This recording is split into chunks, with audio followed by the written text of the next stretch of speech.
Mounting and molting. Molting, in fact, has already been discussed a little bit during the process of turkey rearing and late age rearing. We all know about that. I will talk about a little bit of science about the molting. Then after the molting is a process, as you know, that 4 molts are there.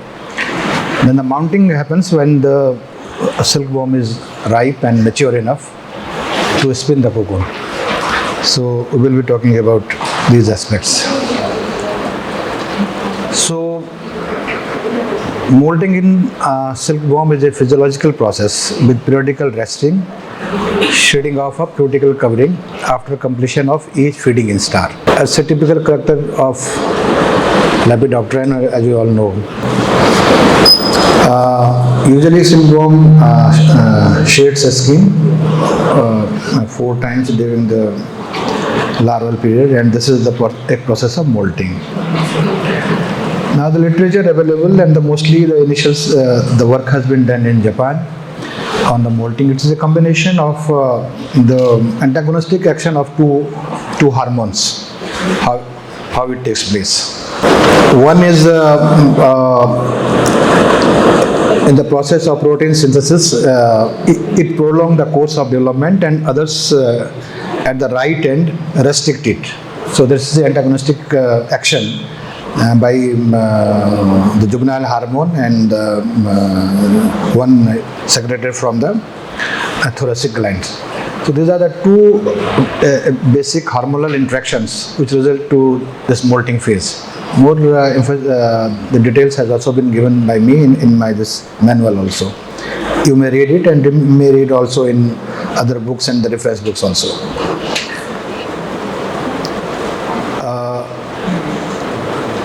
If the rearing conditions are in order, silkworm will uniformly settle to molt and also will come out of molt uniformly. This is a very important, I think yesterday also I have speak about it, that if the molt is uniform, there will be 4 molt, and the shortest will be of the second one. That will be around of 18 hours, and the rest will be around 24 hours. It may go slightly, if the temperature is slightly down, go up to 30 hours also. But beyond 30, there is something wrong with the overall environmental condition or the rearing management. They should be checked. Second thing is this, that all the worms will not settle to molt all of a sudden or at a stroke. It is a slightly gradual process. So yesterday also somebody was asking me that it is a little bit tough to identify silkworm when it is settling to the mold, or what is in the mold, or it has come out of the mold. On approaching to mold, the larva has attained the maximum this body growth for that instar. And what happened, as yesterday also I was referring, that silkworm doesn't change the shape of its body, only the size. And size increases over the period of time, and there will be a casting off of the skin during the each mold. How to identify that? The worms will slightly stop slowly stopping the feeding process, number 1. Number 2, there will be less movement. Third will be slightly change in the body color as compared to the active feeding instar, from ugly darker to slightly golden yellowish. Not so marked, but one can observe it. If a minute observations are made, you will see that head will be high and the tip portion of the head will shrink. These are some like morphological features where we can identify the worms is settling into the mold. Initially, the first idea is that the quantity of the leftover leaves will be more after an active feeding period. At that time, you just check it that whether it is going to settle down to the mold. That is the primary suggesting for the early beginners. So what to do when the worms are going to settle into the molt? That is called the molting care. What to do, because if the feeding is, if the feed is less leaf is being consumed by the silkworm, we will have to reduce the quantity of leaf, definitely, because we want to reduce the bad humidity for better settling of the mold and coming out of the mold process. So in that case, if we chop the leaf, then there will be proper aeration inside the rearing bed or the bed space. So that will help to maintain or reduce the bed humidity. So better to chop the leaf. If you are giving full leaf during the active process, then when the worms are settling to the mold, we will have to just chop the leaves and cut it to the size of the leaf should be reduced. That is, if it is full leaf is given, that will do also, but better to cut it. Then before we finally stop the feeding during the mold, we will have to check that whether what is the percentage of overall worms which has been settled to mold. And as a general rule, it should be more than 95% worms are settled to mold. You see that these all the features which I just described has taken place and it is resting, and that time we will have to stop the feeding completely. Prior to that, the reduction phase, or we call sometimes the covering phase of the feeding, we give continuously the feeding to a reduced quantity, and just see that whether some of the larvae are still feeding or not. But once it is there that about 90%, just on visual scale, nobody will just count it. If it is seen that 90% or 95% has gone to the mold, we will stop the feeding. After the feeding is stopped, what we will do, that yesterday I told that we will dust the fine layer of the select line with the masculine cloth. I have shown yesterday the photographs also. Over the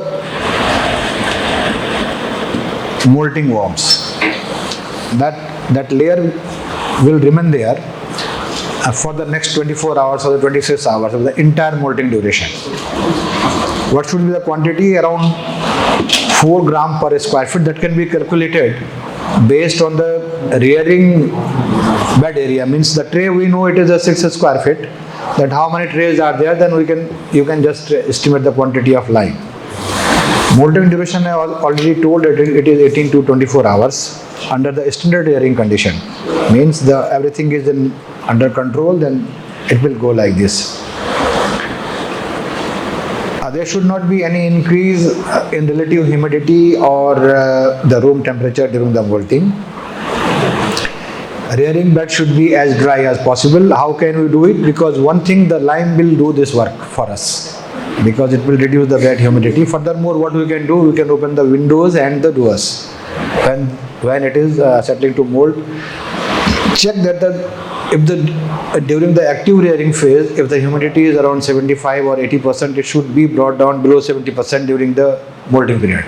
It will be a better, like the progression of the mold, around 65 or so.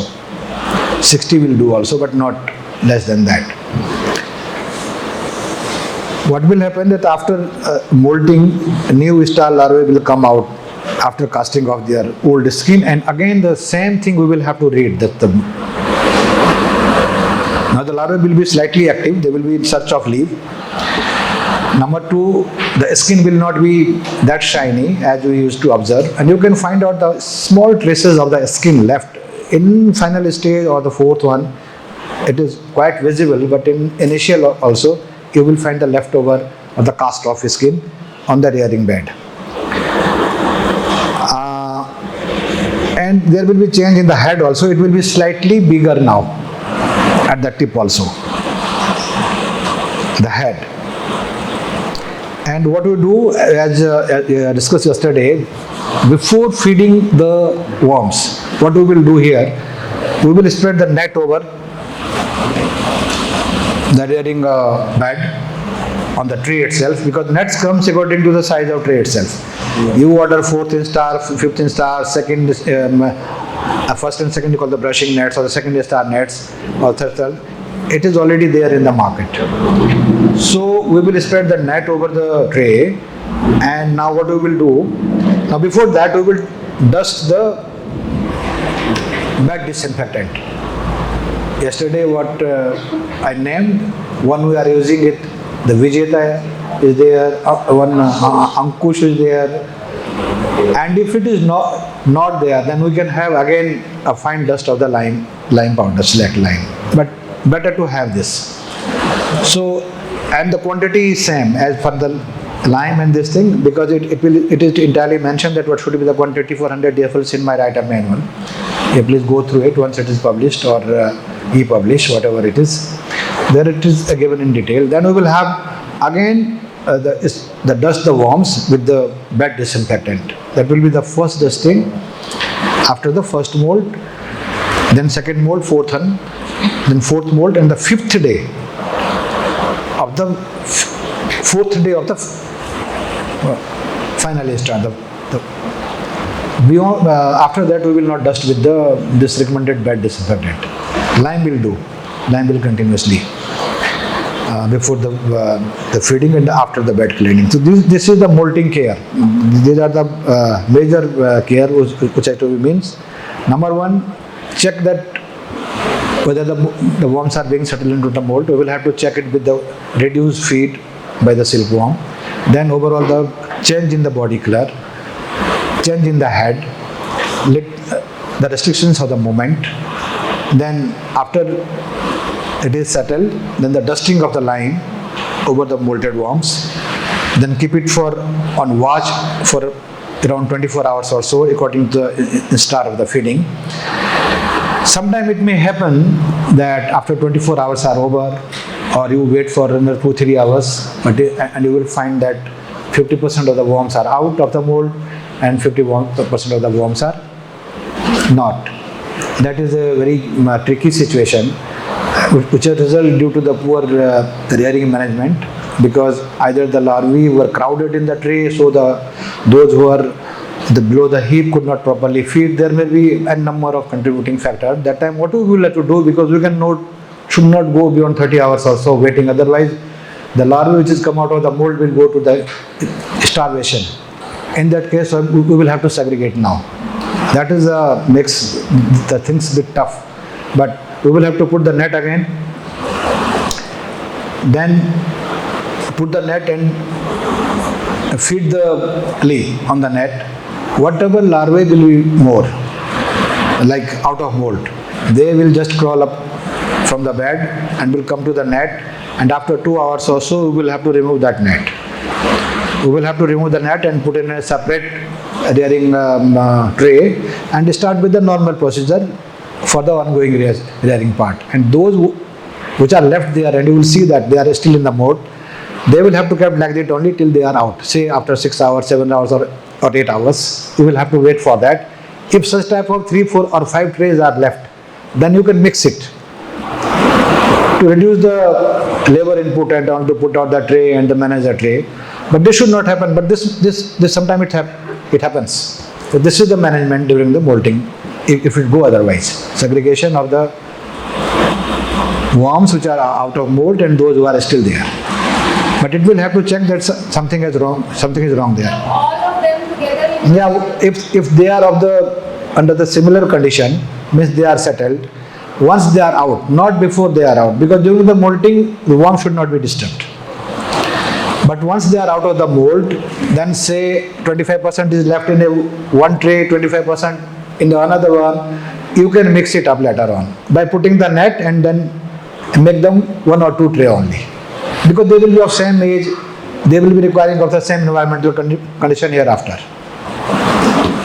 It will spin say a day after also, but there will be a big issue unless there is seriously wrong with the rearing. So it has to be checked. Now the mounting. What Bhatt was telling about the cocoon, this way, that way.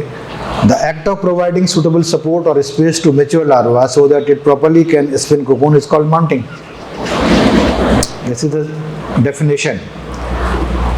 Now, For that, we will have to identify the mature larva. Again, if it is a bivoltine hybrid combination being reared, generally reared, I think Mr. Bohra is also rearing that one only. If it is under temperate climatic conditions like Kashmir and some cooler parts, it takes around 8 to 9 days of active feeding in the final instar. If it is under subtropical condition like of say Uttarakhand and maybe during spring Delhi also, that is not subtropical, it is an intermediate range. So it will take around 7 to 8 days of active feeding, and after on 8th day you will find the symptom of larva is mature and to be mounted. Maybe 6th day also sometime, but generally we will have to just check it. So this is an indicative, we should not stick to it that I will check it on the 7th day and 8th day only or the 9th day if it is in a temperate climatic condition. It is for bivoltine combinations, but if it is multivoltine, it may be a day or two earlier also. So just check it when the days are the rising close.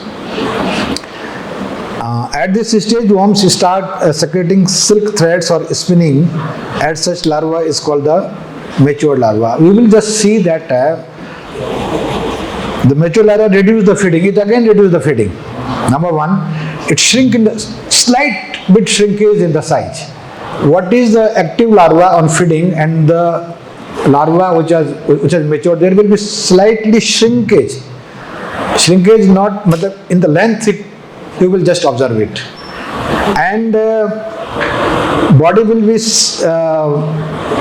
translucent during this time, more visible in multi and multi-Y combinations, but in bivoltine it will be a combination of green and yellow. You can find this slightly greenish and yellowish, slightly. And when you touch this larva, and sometime it will just try to crawl even your finger, because it is in search of a support now. You can identify it, and there will be, the head also will be of a bigger size. But once you see it with your own eyes, it is more easy to identify a mature larva. But these are the symptoms.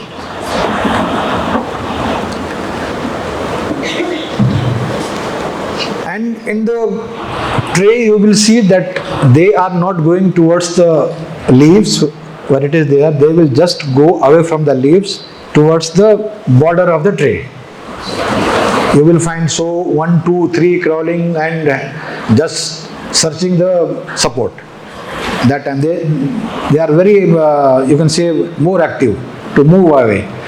This symptom also come if there is a BM-NPV infestation. That time also larva goes out of the bed, become restless. But if it is a healthy larva and the mature larva and trying to find out the place, you can easily identify it. Now what to do? The feeding quantity should be slightly reduced, and we will have to pick up the mature larva to be placed in the mountages. There are two ways of it. If it is so uniform ripening of the larva, then we may reduce and stop the feeding and put the mountage on itself. It will crawl up. But it can be done once the larva is of equal this feeding pattern, or most of them have reached to the stage of maturity. Otherwise, what we will do, we will pick all the mature larva. We will pick hand-picked, plain hand, and we'll put a tray beside, and also the mount is fitted in the tray. We'll pick up the larvae and put that mature larvae in the mountains. That is one way or other to picking up the mature larva. And you will see that even if generally, do it once you see the rearing, you are slightly got some experience over it. If we see that say 10 to 20% larvae has ripe up and rest are in the a similar phase, that time also if some larva is picked up, within 4 to 5 hours putting into the mountains, it will spin. But better in the initial phase, identify the properly mature or the ripe one. In the process of spinning, the cocoon silkworm anchors mountage and lays foundation for the, initially it will lay the foundation for to spin the cocoon. It will not initially start in the compact form, it will just search. So that is very important, that what if the mountains are not properly and there is a overcrowding in the mountains, either it will result into the double cocoon formation or the cocoon will be not proper. And if there are more cocoon, then they will start the formation of the cocoon and they will press towards the one of the band of the mountains and it will be a deformed cocoon. That will create the problem for the reeling later on, as already discussed. So there should be a proper space for that. In a mountage of what we have seen in your lab, we should put not more than 250 larvae in that one. If it is 200, it's absolutely fine, but not more than 250, 240 or 250, not more than that. That is the standard this thing. Do you have a standard size of these plastic? Yes, your standard size. What's the ideal size? Ideal size is already the plastic mountages.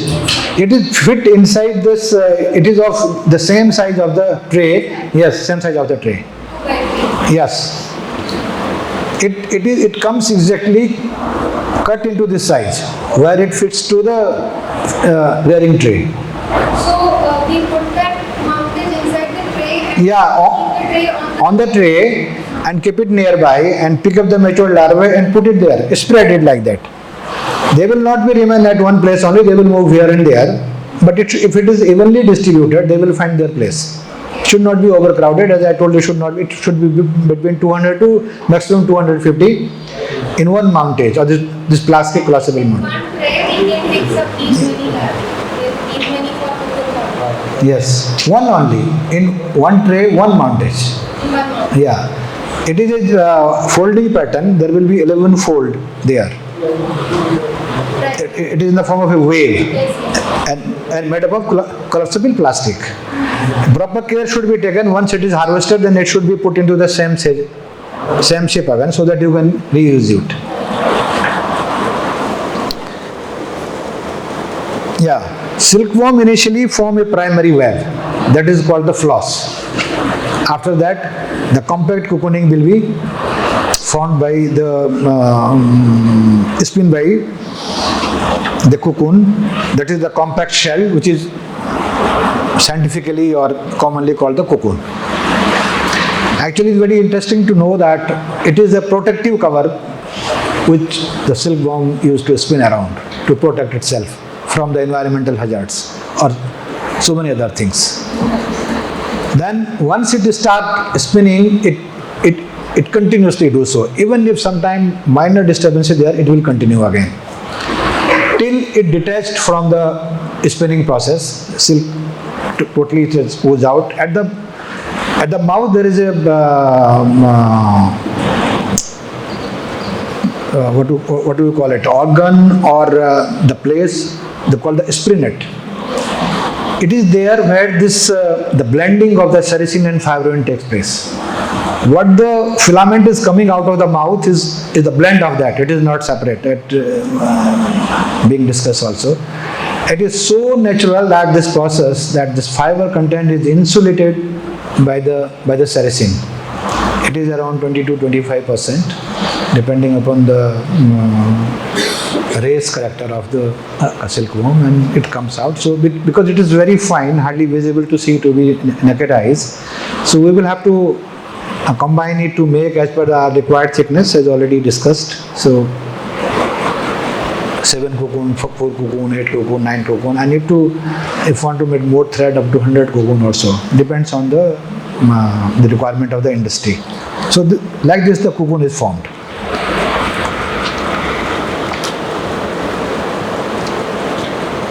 Yeah, care should be taken in picking of the spinning worms. Only about 250, I would say from 200 to 250 should be picked up on the mountains of 3 by 2 size. Overcrowding of worms on the mountains may result in the formation of double cocoons. Worms on mountains should be kept in well ventilated rooms with very less humidity. That time also, because there will be urination during the process of cocoon formation, so the room should be dry enough.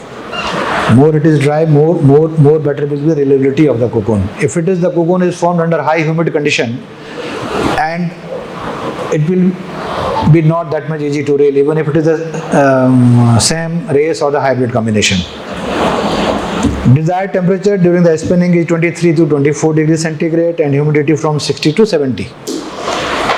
This is the, if it go up to 28 degrees centigrade and humidity up to 80 or beyond, that is detrimental. It will severely affect the railing parameter of the cocoon. It will be a good cocoon when we saw that. But when it go to the railing, this thing, it won't be, its reliability will not be that much. If it is spinned under high humidity condition or the high temperature, so it should be maintained. Now, yeah. You mentioned in the previous slide that it is completed in 72 hours, but we have to harvest it. Yes. Now, cocooning, like the active, this thing will be, now what happens inside is 72 hours, it may slightly more also depending upon the temperature, climatic condition. What will happen there? Because that time also, the caterpillar will be in its shape. It will transform into pupa. It will metamorphosize into pupa. So it takes complete time until the full pupa is not formed. Bhatsa was telling about, and somebody also asked that why this stained cocoon is there. That is of the premature harvesting. Because pupa will not be there and the caterpillar will melt inside. Once it melts, and it will come ooze out in the form of that black this thing. That is the melting. And it should be divided, it should, for both the purpose. Either it is for railing or for the seed preparation, because in seed preparation case we will have to cut the cocoon, just take out the pupa, and we will have to identify the male and female pupa and go for the sexing, and thereafter it is entirely a different process. And for railing purpose also, there should be complete pupation. For seed purpose, if the pupation is more than less than 80% or so, or 90%, we just reject those lots. They are not suitable for even for because we will not get the pupa itself. And those melted inside, it will not reel properly. It will not reel at all. So these extra 3 days will allow the... Yeah, total process, the compacting of the cocoon and total metamorphosis into the pupal formation. 6th day, when we test that harvesting is to be done today, you will just pick out 1 or 2 cocoons from the mountain, shake it, and you will see that you will see the sound that it is a total separation of the pupa, and pupa has completely formed there. If it is in the form of a larvae or the caterpillar is still, there should not be any sound. So you said that for seeding we need to cut the cocoon, but Yes. then because ideally the pupation happens when the butterfly is formed, it will come out with the cocoon on itself. Yeah, it will come. But here, But that time it will be very, very tough to identify male and female. Right? We will have to, because in the industrial drainage, we will have to see that what is the percentage, because it comes generally into 60 and 40% ratio. What is that? We require more male. yes. We will have to separate it, and sometimes we preserve the mole after the first copulation is done. So that is the industrial part of the drainage, because it is again. When they are incubated and they are allowed to metamorphose further after we take out the moths from the cut cocoon. Yeah, we don't take out the moths from the moth cocoon, we take out the pupa. Sorry, the pupa. Yeah, Yes. and we will see that it is properly preserved at the desired range of humidity and temperature. When the emergence takes place, it is a very, very time management process. When the emergence takes place, generally in the morning hours, we will have to go for the sexing that time. So we separate it first, then go for the sexing, and then detachment after 3-4 hours, and the female will lay the eggs thereafter. So it's a process like that. We will have to cut it. There are cutting machines also. yesterday I make a reference of the sex limited races that we can identify based on the color dimorphism that it is but it has not commercially show up, but technology and the science are there that we can identify it. Even we can identify at the larval stage also, but generally the process is like that, so we are cutting it. Okay, so we cut it, but we keep them inside the cocoon itself. No. The shell will be out that time only. We will say the pupa only. Okay. That time only we will identify which is the male and female. There are clear-cut marking there. We separate them, keep the male separate and the female separate. And then they will. Then we mix them and there will be coupling. After that, the process goes for this egg formation. Now harvest cocoon must be spread in a single layer on rearing trays to allow air pass through the cocoons. It should not be, if it is better to keep in a single layer, but if there are some constraints then, but not should be heaped up. Otherwise the cocoon quality will deteriorate because it's stained, as already defined also, deformed, flimsy means weak end. We will see that it is not properly spinned. So end of the cocoon is the primary consideration. We check it that if the ends are strong, means it is a good cocoon to be reeled. If the ends are not strong, then there is something wrong. It is not that much good for the reeling. So flimsy, thin end, we will call it. And framed and double cocoons must be separated and kept stored separately. It should not be mixed with. After harvesting of the cocoon should be dried up if it is to be marketed as dry cocoons. If it is to be marketed at green, then after 6 days it should be taken away straight away to the nearby market. There will be a heavy moisture loss within next 2 or 3 days. When the cocoon is complete dry, it becomes almost 1/3 of what is its green weight. So there will be a loss to a farmer on the commercial basis if there is a delay in the green cocoa marketing. It should be done the day of harvesting itself, better to take it market. And if not, then it should be completely dry, so that it is so dry, then there are different rate for the dry cocoon. So the green ones are better. Green cocoons are better than the dry. Green cocoons are? Better. Now it is the same thing, but deliverability of the green cocoon is better. Because during the process of dry, how we dry it, how we handle it, there are so many n number of factors contributes. So better to, if it is reeled green, we will have the best possible result. Dry will be sun dry. Sun dry is there, but there are certain steps to be taken, that it should be covered with a black cloth for fast drying and the keeping the cocoon character intact. It is better to not to dry it under open sun. There will be yellowish type of the natural color will also fade. So marketing it is not so much attractive, and it will also affect the availability of the cocoon also. If it is sun, even Mr. Bhatt, when he used to go to the market intervention, if somebody has said that I have dried it under the black cloth, he will push that lot for the better marketing. So one can judge it that whether it is better dried or not. So after harvesting, cocoon should be dried with care. If not, okay, that I have already explained. Complete deflossing and grading of the cocoon should be done before the marketing only, not just after the harvesting of the cocoon, because during the process of drying, we will have to handle the cocoon, and better to keep the floss intact. When it is going to be, either you are going to display it somewhere or going to keep it in your lab something, then you dry it completely and preserve it accordingly. Then when you harvest the cocoon from the mountage, you will have to make 3 different heaps right from the day 1. One for the good cocoon from the visual scale, another one is the deformed or some stained are there, keep it there. Then the last one is for the double cocoons, because these 3 categories will fetch different rates. That's the commercial point of view. Put one cocoon here, one here, one here.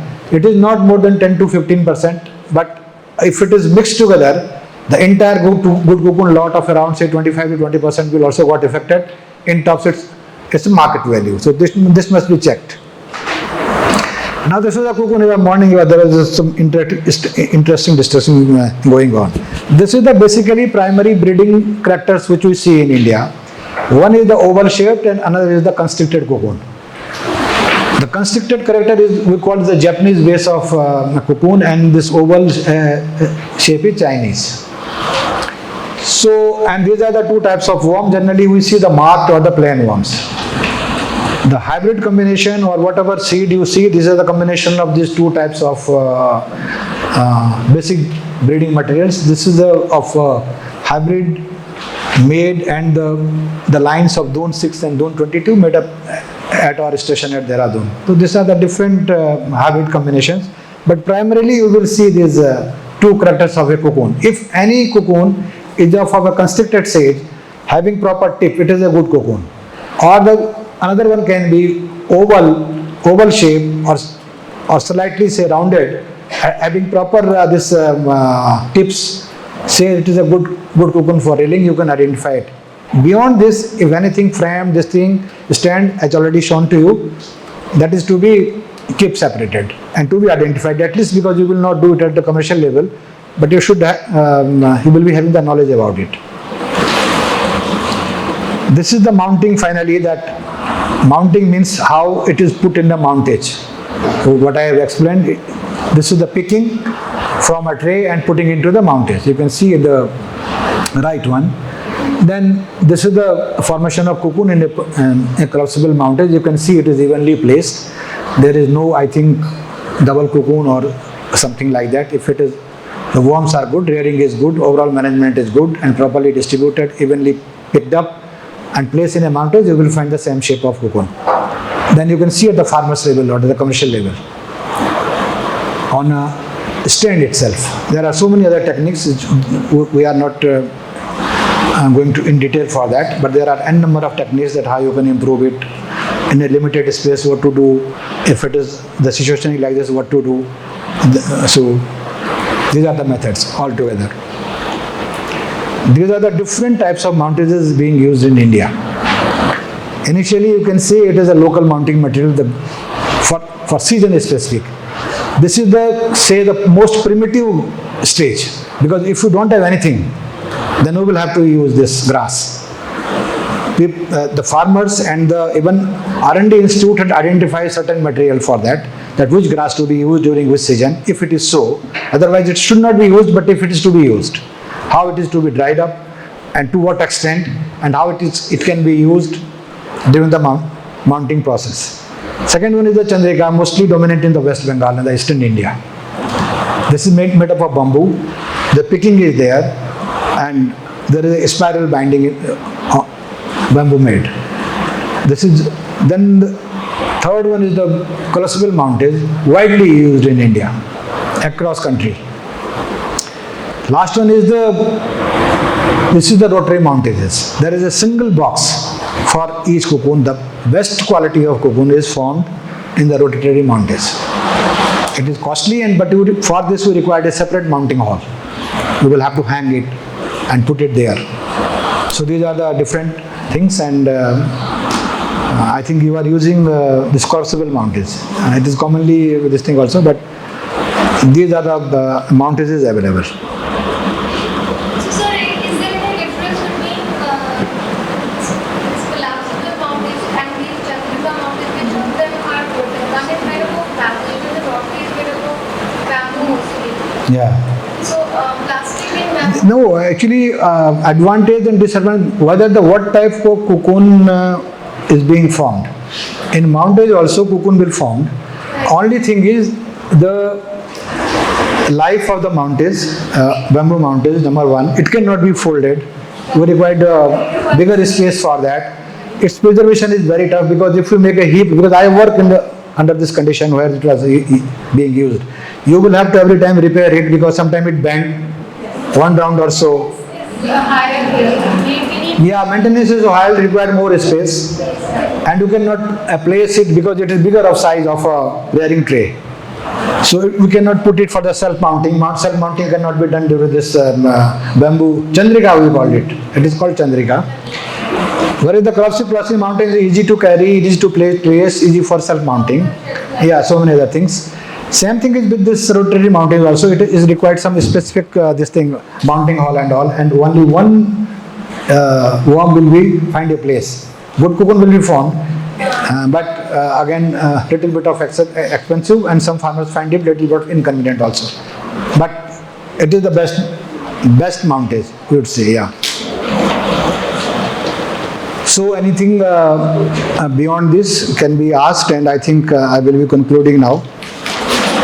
Thank you. Can we identify these two old person?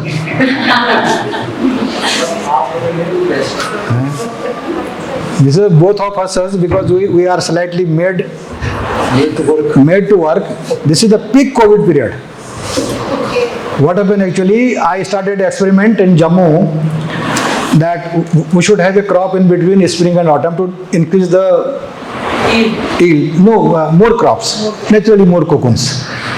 The projective innovative approach for have multiple cocoon crops in North India, it approved for funding, everything was done. When I start the work and this lockdown take place, and what to do? Whatever we did, the result is there. Then I was worried that what will be the cocoon quality. Then I asked him that you will have to come, just check it, how it has been formed, and because new hybrid combination, new crop, everything is new. It's going on still. Now it is under large scale trial. It has gone to the next level. So that's the gene what he was talking about. We have done together so many things, so many new things, and it satisfied you for your life. So it is there. The mounting to be done. This the collapsible mountage. On this, the stand has been developed by me only. It is again a innovative stand. It got fold after the rearing is over, and we can. Looks like a simple leg kind of mount. Yes, it is like that only. It is 4-tire.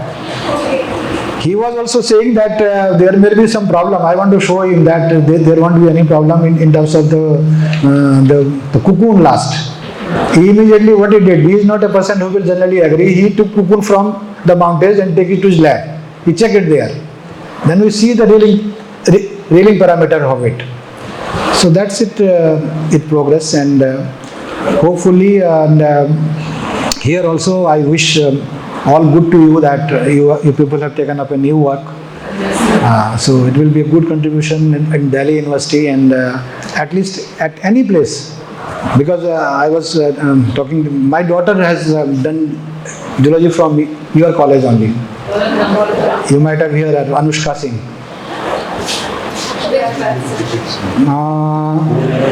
She graduated before I think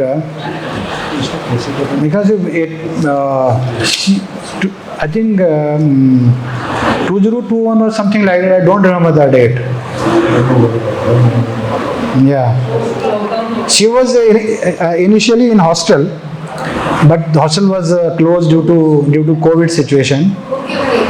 Yeah. Geology honors, Anushka Singh. So she used to tell me that there is sericulture, but she did not learn anything from me. She said, I know everything. My teacher has told me. Okay, thank you.